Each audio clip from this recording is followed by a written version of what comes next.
நடுக்கடலில் கப்பலை இறங்கி தள்ள முடியுமா? ஒரு தலையா காதலிச்சா வெல்ல முடியுமா? பிறந்த பின்னே கருவறைக்கு செல்ல முடியுமா? பிறர் மனதில் உள்ள ரகசியத்தை சொல்ல முடியுமா? முடியாத காரியங்கள் நிறைய இருக்குதா, அழியாத அனுபவங்கள் அதில் கிடைக்குதா. அனைவருக்கும் வணக்கம். நான் கானா பாலா பேசுகிறேன். அனைத்து வழக்கறிஞர் சகோதர சகோதரிகள் ஆவலுடன் எதிர்பார்த்து கொண்டிருந்த தமிழ்நாடு மற்றும் புதுச்சேரி பார் கவுன்சிலின் தேர்தல் அடுத்த மாதம் மார்ச் மாதம் 30/3/2026 அன்று சிறப்பாக நடைபெற உள்ளது. 250க்கும் மேற்பட்ட நீதிமன்றங்கள், 1 லட்சத்திற்கும் மேற்பட்ட வாக்காளர்கள், 200க்கும் மேற்பட்ட வேட்பாளர்கள் அடங்கிய மிக சிறப்பான மிகப்பெரிய தேர்தல் இது. இந்த தேர்தலில் நானும் ஒரு வேட்பாளனாக களமிறங்கியிருக்கின்றேன். கடந்த 1991-92 ஆண்டு சென்னை மாநில கல்லூரியில் மாணவர் பேரவையின் துணைத் தலைவராக இருந்திருக்கின்றேன். 2003 ஆண்டு எழும்பூர் நீதிமன்ற வழக்கறிஞர்கள் சங்கத்தின் இணைச் செயலாளராக நான் இருந்திருக்கின்றேன். இப்போது 2004-2026 காலத்திற்கு உண்டான எழும்பூர் நீதிமன்ற வழக்கறிஞர் சங்கத்திற்கு நான் இணைச் செயலராக இப்போ கரண்ட்டில் இணைச் செயலராக இருக்கிறேன். யோசித்து பார்த்தேன், நிச்சயமாக வழக்கறிஞர் சகோதர சகோதரிகள் என்னை ஜெயிக்க வைப்பாங்க அப்படின்ற நம்பிக்கை எனக்கு கிடைச்சிது. அதனால தான் இந்த தேர்தலில் தீவிரமாக இறங்கி நான் போட்டியிடுகின்றேன். 250 நீதிமன்றங்களுக்கும் நான் கண்டிப்பாக போகணும். 1 லட்சத்துக்கும் மேற்பட்ட வாக்காளர்களை நேரடியாக நான் சந்திக்கணும். ரொம்ப கஷ்டமான விஷயந்தான். இருந்தாலும் நிறைய வழக்கறிஞர் சகோதர சகோதரிகள் எனக்கு சப்போர்ட் பண்ணுறாங்க. அதில் இது எனக்கு ரொம்ப ஈஸியாக தான் இருக்கும். இப்போ பார்த்தீங்கன்னா திருவள்ளூர், பூந்தமல்லி, அரக்கோணம், திருத்தணி, ஆம்பூர், வாணியம்பாடி, குடியாத்தம், செங்கல்பட்டு, எழும்பூர் நீதிமன்றம், ஜார்ஜ் டவுன் நீதிமன்றம், அப்படி எல்லா நீதிமன்றத்தையும் நான் பார்த்துன்னு வரேன். எல்லா நீதிமன்றத்துக்கும் கண்டிப்பாக போய் ஆகணும். ஏன்னா எல்லாருமே வழக்கறிஞர்கள். எல்லா நீதிமன்றத்தில் இருக்கிறவங்களும் எனக்கு கண்டிப்பாக ஓட் போடுவாங்க. அதில் எல்லா நீதிமன்றத்துக்கும் முடிந்தவரை நான் இரவு பகல் பாராமல் கண்டிப்பாக நீதிமன்றங்களுக்கு வழக்கறிஞர்களை நேரில் நான் சந்திப்பேன். பிரச்சாரம் பயங்கரமாக போயின்னு இருக்குது. எனக்கு நிறைய பேர் சப்போர்ட் பண்ணுறாங்க. இந்த தேர்தல் பற்றி உங்களுக்கு தெரியும்.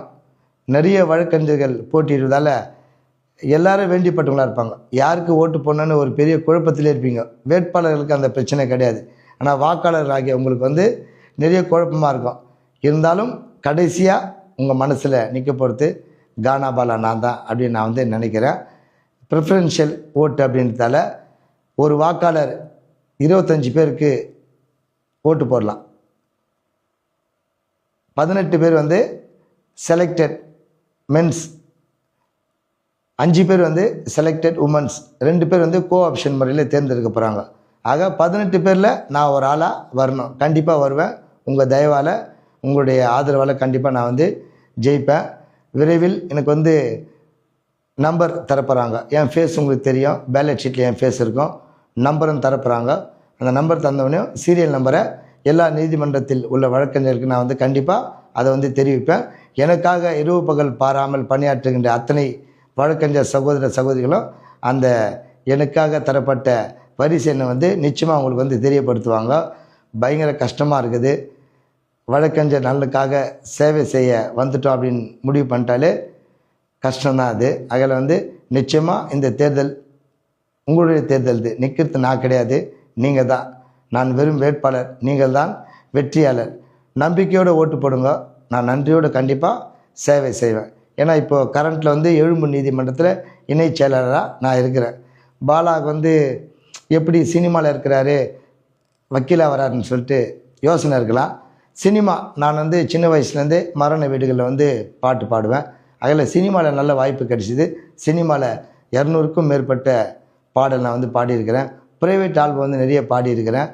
சினிமாலேயும் நான் வழக்கறிஞராக இருக்கிறேன் என்பதை நிரூபிக்க நிறைய பாடலில் வழக்கறிஞரோட நம்மளோட வட்டார மொழியை கண்டிப்பாக எல்லா பாட்டிலையும் எழுதியிருக்கிறேன். நீதிமன்றத்துக்கும் 2003 ஜாயின்ட் செக்ரட்டரியாக இருந்தேன்.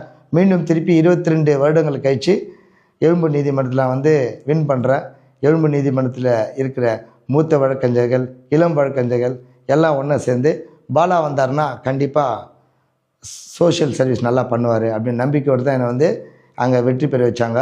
அதே நம்பிக்கை தான் இங்கே இருக்குது. தமிழ்நாடு பார் கவுன்சிலில் நிச்சயமாக எல்லாரோட ஆதரவால் நான் கண்டிப்பாக ஜெயிப்பேன்ற நம்பிக்கை எனக்கு வந்து இருக்குது. தேர்தல் நெருங்கி கொண்டிருக்கின்றது. என்னுடைய சப்போர்ட்டர்ஸ்லாம் நல்லா சூப்பராக ஒர்க் பண்ணுறாங்க. நானும் தூங்கி 10-15 நாள் ஆச்சு. ஏன்னா வந்து கண்டிப்பாக எப்படி இந்த போட்டியில் நான் வந்து ஜெயிச்சாகணும். ஆகவே எல்லாரும் மறக்காமல் எனக்கு முதல் வாக்கு அளிக்குமாறு உங்கள் அனைவரும் பணிவுடன் கேட்டுக்கொள்கின்றேன். என்னுடைய முகநூல் பக்கத்தில் இருக்கிற வழக்கறிஞர் சகோதர சகோதரிகள் தவிர எல்லாமே இருக்கிறாங்க. சமூக ஆர்வலர்கள், நண்பர்கள், என்னுடைய பாடல் மூலிமா ஃப்ரெண்டானவங்க, என்னுடைய பாடல் வரிகள் மூலிமா ஃப்ரெண்டானவங்க, ஊடகத்துறை சார்ந்த நண்பர்கள் எல்லாம் இந்த ஃபேஸ்புக்கில் இருக்காங்க. மறக்காமல் இது வக்கீல் தேர்தலாச்சே, நம்ம இல்லைன்னா நம்மளுக்கு என்ன வேலை நினைக்கக்கூடாது. எல்லாருக்கும் நிச்சயமாக ஒரு வழக்கறிஞர் கண்டிப்பாக தெரியும். என் ஃபேஸ்புக் பேஜில் இருக்கிற அத்தனை சகோதர சகோதரிகளும் போய் பாருங்கள். உங்கள் உறவினர்கள் வக்கீலாக இருப்பாங்க, நண்பர்கள் வக்கீலாக இருப்பாங்க, உங்கள் கூட படித்தவங்க வக்கீலாக இருப்பாங்க, உங்கள் தெருவில் இருக்கிறவங்க வக்கீலாக இருப்பாங்க, உங்கள் ஏரியாவில் இருக்கிறவங்க வக்கீலாக இருப்பாங்க. தமிழ்நாட்டில் இருக்கிற நிறைய பேர் வக்கீல் வந்து உங்களுக்கு வந்து தெரியும். மறக்காமல் அவங்ககிட்ட பேசுங்க. கானா பாலா என்கின்ற பாலமுருகன் என்னோட சகோதரர் நிற்கிறாரு, அவருக்கு ஒரு ஓட்டு போடுங்கன்னு சொல்லிட்டு பேசுங்க. முடிந்தால் அவருடைய நம்பரை வாங்கி இந்த வீடியோவில் இருக்கிற என்னுடைய வாட்ஸ்அப் நம்பருக்கு அனுப்புங்க. வக்கீலுக்கு மட்டுமல்ல, அனைத்து மக்களுக்கும் நான் ஒரு நல்ல ஒரு சமூக சேவை செய்யக்கூடிய மனுஷனாக கண்டிப்பாக இருப்பேன். நிச்சயம் இந்த தேர்தலில் நான் வந்து வழக்கறிஞர்கள் ஆதரவோடும், என்னுடைய நண்பர்கள், உறவினர்கள், எனக்கு பரிச்சயமானவர்கள் எல்லாம் சப்போர்ட் பண்ணுறாங்க. அவங்க ஆதரவால் கண்டிப்பாக ஜெயிப்பேன். நம்பிக்கையோடு வாக்களியுங்கள். நான் நன்றியோடு சேவை செய்கின்றேன். இந்த பதிவு வந்து கட் பண்ணி போட்ட பதிவில் என் மனசில் இருப்பதை நான் வந்து நேரடியாக சொன்ன பதிவு. உங்களுக்கு எல்லாருக்கும் தெரியும். கட் பண்ணி எடிட் பண்ணி போட்டால் அது வேறையாக இருக்கும். மனசில் இருக்கிறத சொல்லிட்டேன். வழக்கறிஞர் சகோதர சகோதரிகள் மறக்காமல் என்னை ஏற்றுக்குங்க. நான் நல்லா வழக்கறிஞர் சமூகத்திற்காக நல்லா சர்வீஸ் பண்ணுவேன். அதே நேரத்தில் முகநூல் பக்கத்தில் உள்ள எல்லா நண்பர்களும் எல்லாருக்கும் தகவலை தெரிவிங்க.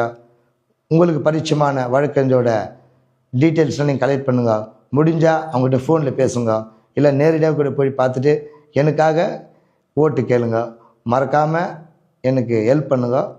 நீங்கள் ஹெல்ப் பண்ணி என்னை வெற்றி பெற வைக்கும் பட்சத்தில் நான் வந்து எல்லாருக்கும் நேர்மையாகவும் நாணயமாகவும் உண்மையாகவும் கடைசி வரை நான் வந்து ஏழையாகவும் என் பயணம் இருக்கும் என்பதை இந்த நேரத்தில் நான் தெரிவித்துக் கொள்கின்றேன். மறக்காமல் எல்லோரையும் ஓட்டு போட சொல்லுங்கள். உங்கள் ஆதரவால் கண்டிப்பாக நான் வந்து ஜெயிப்பேன். நன்றி. நிறைய பாடல்கள் திரைப்படத்தில் நான் வந்து எழுதியிருக்கிறேன்.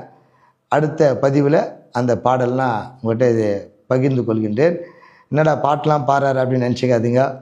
பாட்டு தான் இப்போ என்னை ஃபேமஸ் ஆகியிருக்குது. இருந்தாலும் என்னோடய அடையாளம் வந்து வழக்கறிஞர் தான். வழக்கறிஞர் தான் என்னோடய அடையாளம். பாடல் வந்து என்னோடய திறமையால் உங்களுடைய சப்போர்ட்டால் கிடைச்ச அது ஒன்று.